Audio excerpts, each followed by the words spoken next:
One big thing that helps Naruto, and one thing that I've learned when it comes to Kishimoto's style, is having its characters relate to Naruto himself. And this is actually something that is very underused when it comes to other sources of media. A lot of anime don't do this, where they make their main character extremely relatable to other people. And an example of this would be Naruto can literally relate, Naruto himself can relate to Rock Lee, Sasuke, Choji, Tsunade, her brother, her boyfriend, Obito, and Hashirama. And it's crazy because Kishimoto uses this so well, and it's basically like all these characters, they all feel like misfits. Rock Lee for one, he can only use taijutsu. He can't use what is it, genjutsu or ninjutsu. He can only use taijutsu. He can only fight, and he can only use his body and make it to its physical peak. He is a very big underdog-esque character. And Naruto can relate to him when it comes to being considered a loser or an outsider. Naruto can relate to Gaara because they both have a tail beast inside of them, and they both feel like outsiders as Jinchuriki. Gaara has the one tails inside of him. Naruto has the nine tails inside of him. So they can relate because they both feel like outsiders, and they both feel bullied and disrespected by their own village. And Gar himself even learns from Naruto and starts being friends with him and understanding his point of view and understanding that they both went through the same things, but they took different paths. Their ideal paths are different. Naruto wants to be the Hokage in Naruto. And then it actually inspires Gaara to become the Kazekage, which is freaking amazing. And it's funny because Gaara is almost like he's like Obito before Obito in a way, but Obito basically was just like, screw this, I'm just gonna become evil, after a while. And we'll get deeper into that too. And I'll make more sense out of it. But again, I got brain fog. I'm trying to go through the tiredness and the brain fog and trying to be able to do this while simultaneously also getting enough sleep to go to my two jobs. And, after this, I'm going to take me a bath. But this is something that's been on my mind for a while. But that's how those two can relate. And I like how Gaara's way of relating to Naruto made him decide to become a Kage. And even later on, Naruto convinces Obito to become good in his last moments, which I really like. A lot of people make fun of the talking no jutsu thing, but the reason why talking no jutsu works so well is because Naruto is so relatable to his villain characters.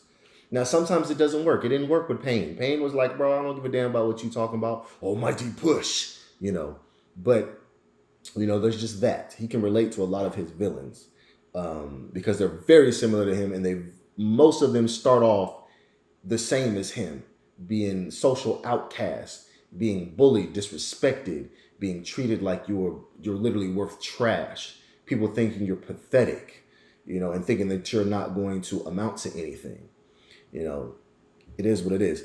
Sasuke can also relate to Naruto because they both live alone and have nobody. Now, Sasuke looks at it as, well, Naruto, you never had anybody to begin with. I had a family and then seen them die, and my brother literally killed everybody in my clan. And then my brother put me in a fucking genjutsu and made me sit there and like re-see it over and over and over again as a child. So he looks at it as, you never had those connections. I had those connections and lost those connections. So you shouldn't feel nothing because you ain't had nothing to begin with.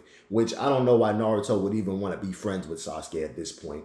But again, their story is supposed to be inspired by Cain and Abel. They're supposed to be good and evil. They're supposed to be two sides of the same coin. But they chose different paths.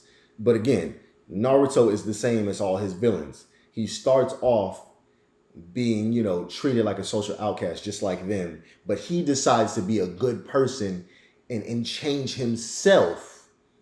And he knows that will change the people around him, That's how Naruto looks at it. I'm gonna become Hokage. I'm gonna be respected, gonna be loved, and the village is gonna love me. And he, of course, spoilers, but of course he gets his goal. He reaches his goal, and I love that. Choji is another example. Choji is a fat character, gets bullied for being fat, etc., etc. So he can relate to Naruto. Tsunade relates to Naruto because Naruto reminds her of her little brother who died and her boyfriend who died. Both of them wanted to be the Hokage, so she sees Naruto in them. So she relates to Naruto because of that, because her little brother, because Naruto reminds her of her little brother and her boyfriend. And then, of course, one thing I also like too is that this is a little off topic a little bit, but I love when Naruto gets his when he's fighting with his what's it called? Not the Sage of the Six Pack form, but the one before that, the Kurama form, when he masters it, right?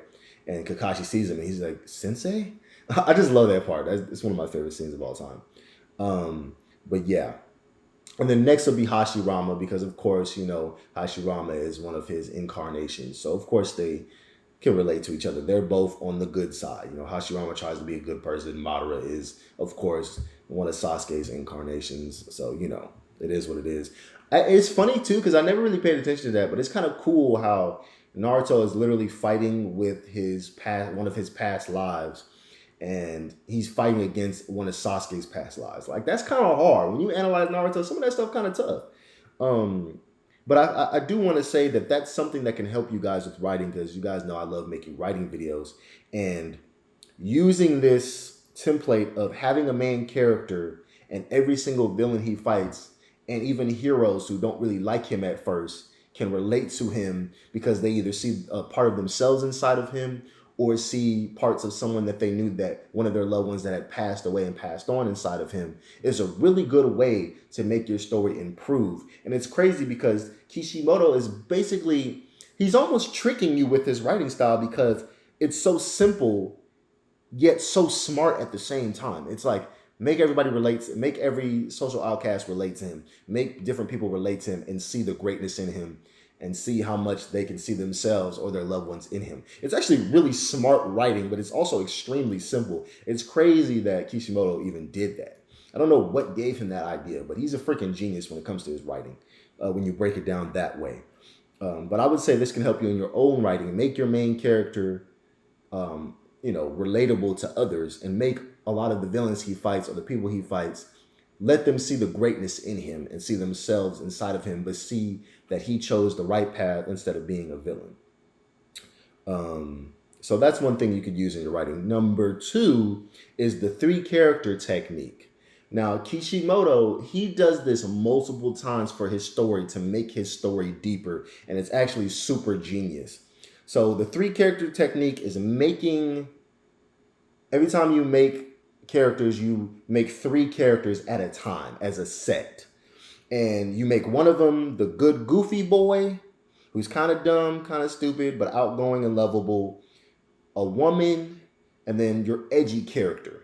And then what you can do with them is you can deconstruct them and make them all different in a way, even though they're all 3 are the same character types. You know, goofy boy is number 1, a woman, and then an edgy character. So I'll get more deep into details with this. So for example, Obito and Naruto are both goofy and very similar. Naruto's mom even says that she wants her son to be kind of like Obito.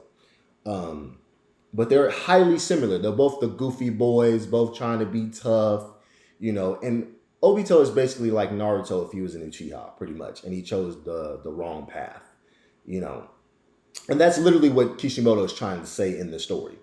But it's such a smart way of how he did this, because he made them in 3s, and he made a what if story if Naruto was evil and was a freaking Uchiha and chose the wrong path. So boom, he deconstructed that in a way. He took literally this character type and split it.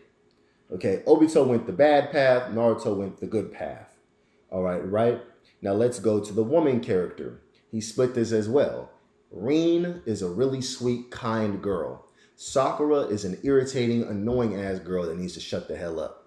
Even though he put a girl in the group, he made them very different. They're like nothing the same. They're like not even close to being similar.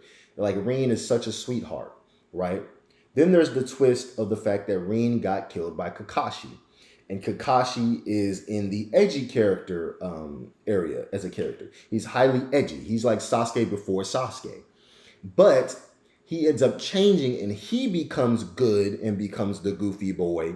So he's two character types. He's the goofy, edgy character. But then Obito flips, so he becomes a goofy, edgy character. It's actually kind of crazy. They're kind of the same. They're kind of both goofy, edgy characters in a way. But they switch places in a way because Kakashi started out kind of as a little douchebag and then becomes sweet and kind and tries to help kids. And he relates to Sasuke. And then Obito became evil, and he hates war because he saw Rin literally get killed by his best friend. So that's one example. And then another one, you can use the three Sannin. Of course, Orochimaru would be